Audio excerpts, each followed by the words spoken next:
Welcome to NS classes. My name is Neetu. आज की video में हम बात करेंगे कि अभी जो लास्ट टाइम है आपका, यानी कि 2 या ढाई दिन जो आपके पास है, उसमें हम क्या पढ़ें क्या ना पढ़ें, क्योंकि ऐसा लग रहा है कि हमें तो कुछ भी नहीं आता। ठीक है, तो आज हम वही पे बात करने वाले हैं, क्योंकि बहुत सारे बच्चों को अभी ये लग रहा होगा कि ये भी पढ़ लेते हैं, वो भी पढ़ लेते हैं, ये ऐसा कर लेते हैं, वैसा कर लेते हैं।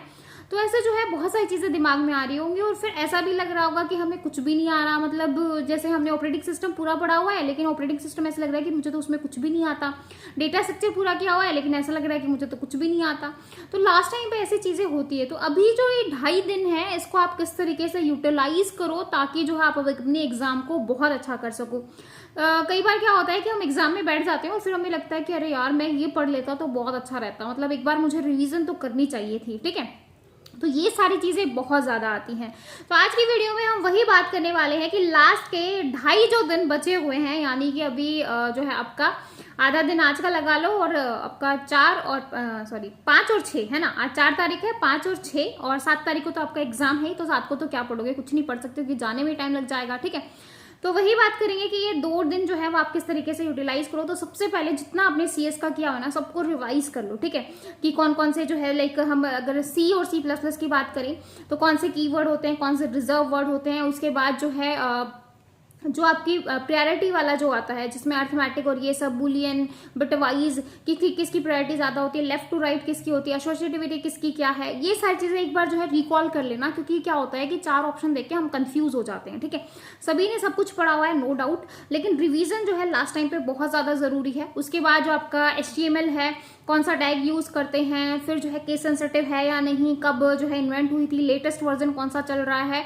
उसके बाद जो है किसके लिए कौन सा टैग यूज करते हैं, एम्पटी टैग कौन से होते हैं, कंटेनर टैग कौन से होते हैं। तो ये सारी जो चीजें होती है ना, एक बार जो क्विक रिवीजन है ये मस्ट है भाई, चाहे वो आप किसी का हो। ठीक है, ऑपरेटिंग सिस्टम की बात करें तो जितने भी आपने, अगर आपने 15 सब्जेक्ट अच्छे से किए हुए हैं, या 7 सब्जेक्ट अच्छे से किए हुए हैं, या 10 सब्जेक्ट अच्छे से पढ़े हुए हैं, तो उन 10 को तो इतना अच्छा करो। मतलब 10 सब्जेक्ट जो किए हुए हैं, एक्स्ट्रा के पीछे मत भागो। बच्चे भाग रहे हैं कि बिजनेस कंप्यूटिंग भी कर लेते हैं, ट्रिग्नोमेट्री भी कर लेते हैं, डिफरेंशियल इक्वेशन भी निकाल लेते हैं, फिर जो है क्या अकाउंट्स भी पढ़ोगे, इकोनॉमिक्स भी पढ़ोगे क्या, ऐसा कुछ भी नहीं होता भाई। देखो, एग्जाम में 8 10 12 क्वेश्चन ऐसे होते हैं जो आउट ऑफ वो होते हैं, लेकिन जितना आता है, जितना किया हुआ है, उसको तो ऐसे करके आओ कि बहुत अच्छा है। अब ये बताओ, 200 नंबर का पेपर, अगर 200 में से 20 से 25 क्वेश्चन ऐसे आ गए जो आपको नहीं आते, तो जो 170 या 175 नंबर का जो आपको आता है, उसमें तो स्टैंड लो भाई। 130 135 से मैक्सिमम कट ऑफ नहीं जाएगी। ठीक है, तो जो आपने 170 175 का बहुत अच्छा किया हुआ है, उसको बहुत अच्छा करो। समझ में आया। और अपना जो टाइम मैनेजमेंट है, देखो पूरा जो खेल है ना, वो पूरा का पूरा खेल जो है वो टाइम मैनेजमेंट का है। मैंने पहले भी कहा था कि मैथ और रीजनिंग को ऐसे लगाओ कि भाई जैसे 40 नंबर की है मैथ और रीजनिंग। ठीक है, जहां पर लग रहा है जैसे सीटिंग अरेंजमेंट आपको बहुत लंबा चौड़ा दे दिया और उस पर एक ही क्वेश्चन पूछा है, तो छोड़ दो भाई, स्किप कर दो, कि उसको सीटिंग अरेंजमेंट को बनाने में ही जो है 2 मिनट लग जाएंगी। तो ज्यादा बच्चों को ज्यादा टाइम भी लग सकता है। तो इसलिए जो है ऐसा लग रहा है कि भाई इस क्वेश्चन में ज्यादा टाइम लगेगा, चाहे वो आपको आता ही क्यों ना हो, स्किप करके आगे चले जाओ, क्योंकि इससे बेटर कुछ भी नहीं है। क्योंकि आपको जो है एग्जाम में 140 से 145 नंबर लेने हैं, उससे ज्यादा जो है आ गए तो बहुत अच्छी बात है। अगर इतने भी आते हैं तो आप एग्जाम को क्रैक कर जाओ, क्योंकि आपका मेन मोटिव है एग्जाम को पास करना। ठीक है, तो एग्जाम को पास करना है, ये नहीं है कि भाई आपको जो है कंपटीशन से ही बाहर हो जाओ। पता चले रीजनिंग में ही आपने 30 मिनट खराब कर दी, फिर अगली 30 मिनट आपने मैथ्स में खराब कर दी, 40 मार्क्स के पेपर में आपने 60 मिनट की कर दिया। ठीक है, उसके बाद बचे 60 जो मिनट होंगे, उसमें आप 160 क्वेश्चन कैसे कर लोगे भाई, जो आता होगा वो भी नहीं कर पाओगे। ठीक है, इसलिए बेटर है अपना जो टाइम मैनेजमेंट है उसको बहुत अच्छे से करना है, क्योंकि पूरा का पूरा जो यहाँ पर वो है ना, टाइम मैनेजमेंट का है।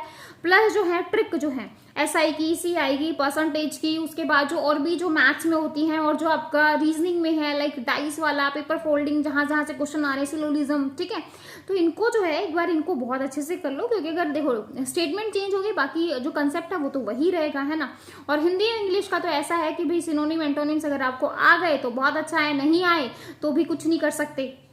उसके बाद बात करें आपके और क्या रह गया भाई, हाँ, जीएस का पोर्शन ऐसा है, कॉन्स्टिट्यूशन बहुत अच्छे से कर लेना, क्योंकि यहाँ से तो मैंने हर बार सुना ही है, जितने भी आपके पीछे वाले एग्जाम हुए हैं, आर्टिकल में से क्वेश्चन आ रहा है। प्लस जो आपका करंट में तो देखो जो सेकंड शिफ्ट थी कंप्यूटर की उसमें तो 2016 का करंट अफेयर आया, करंट अफेयर का एक क्वेश्चन पूछा था, बाकी कोई भी नहीं था।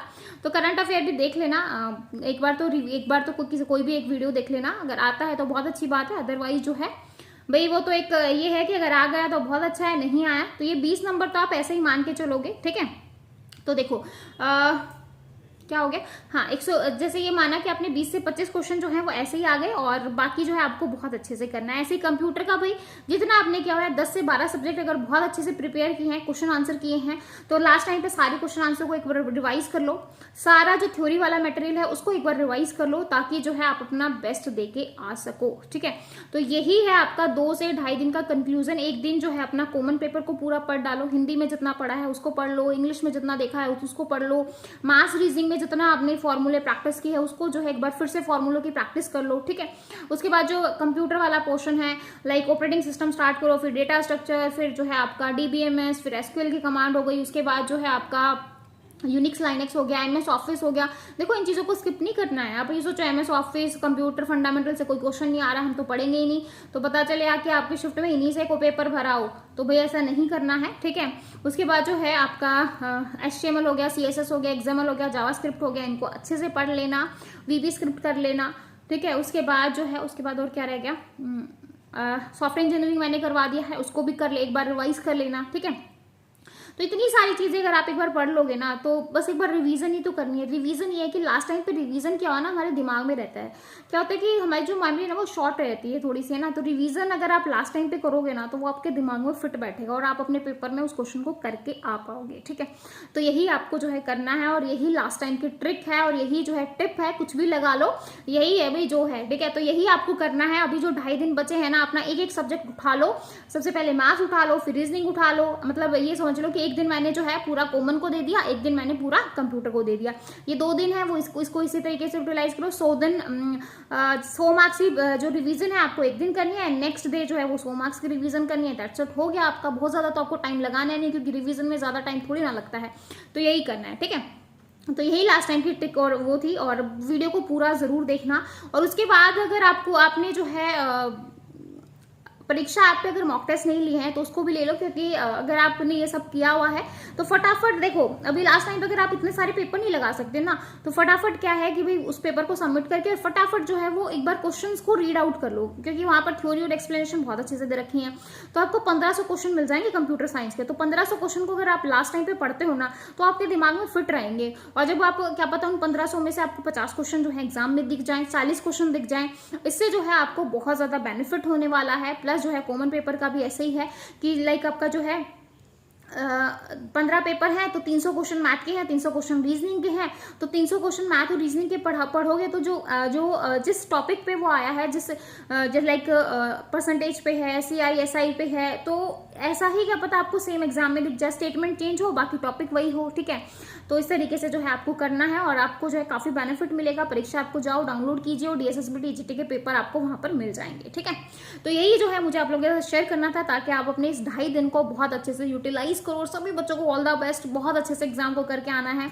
स्ट्रेस नहीं लेना है, हमेशा कहती हूँ स्ट्रेस नहीं लेना है, स्ट्रेस फ्री होके देना है। एंजॉय करो, हर टाइम को एंजॉय करो। ये नहीं तो अगर अच्छा नहीं हुआ तो कोई बात नहीं, कोई जो है डिप्रेशन में जाने की जरूरत नहीं है। बहुत सारे एग्जाम आ रहे हैं कंप्यूटर साइंस के, ये भी आप लोगों के लिए एक बहुत अच्छी खबर है, ठीक है। तो इसलिए किसी को स्ट्रेस नहीं लेना है, किसी को जो है डिप्रेशन में नहीं जाना है। अगर अभी जैसा किया है उससे थोड़ा और इम्प्रूवमेंट करना है नेक्स्ट एग्जाम में, बस, क्योंकि आपने काफी अच्छी मेहनत की है, ठीक है। तो आई होप आपको वीडियो अच्छी लगी होगी। लगी है तो फटाफट चैनल को एक लाइक कर दो, शेयर कर दो, ज्यादा से ज्यादा वीडियो को जो है शेयर कर सकते हो। और अभी तक चैनल को सब्सक्राइब नहीं किया है तो कर दीजिए भाई, ठीक है। अगर आपको लगता है कि चैनल से कुछ मोटिवेशन मिलता है, कुछ आपको सीखने को मिलता है, तो बिल्कुल जो है डेफिनेटली आप चैनल को सब्सक्राइब कर सकते हैं। तो फिर मिलेंगे ऐसी नई अपडेट के साथ, तब तक के लिए बाय एंड थैंक यू।